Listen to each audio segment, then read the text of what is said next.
শাহজাহানপুরে জোড়া খুন, বগুড়া থেকে প্রতিনিধির পাঠানো তথ্যচিত্রে স্বাধীন বাংলা নিউজ।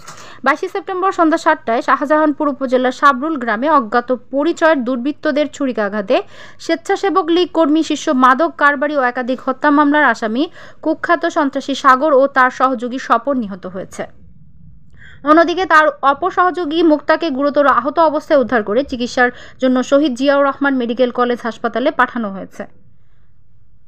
বগুড়া জেলার শাহজাহানপুর উপজেলার আশিকপুর ইউনিয়নের সাবরুল ছোট মণ্ডলপাড়া এলাকার স্থানীয় কুখ্যাত সন্ত্রাসী আশিকপুর ইউনিয়ন স্বেচ্ছাসেবক লীগের সাবেক সদস্য, মাদক ব্যবসায়ী ও একাধিক হত্যা মামলায় আসামি মোহাম্মদ সাগর তালুকদার ওরফে সাগর, পিতা গোলাম হোসেন তালুকদার, গ্রাম সাবরুল তালুকদার পাড়া, পোস্ট আশিকপুর, থানা শাহজাহানপুর, জেলা বগুড়া ও তার সহযোগী মোহাম্মদ স্বপন, পিতা সাইফুল ইসলাম, গ্রাম সাবরুল তালুকদার পাড়া, পোস্ট আশিকপুর, থানা শাহজাহানপুর, জেলা বগুড়া কে কুপিয়ে হত্যা করে পালিয়ে যায়।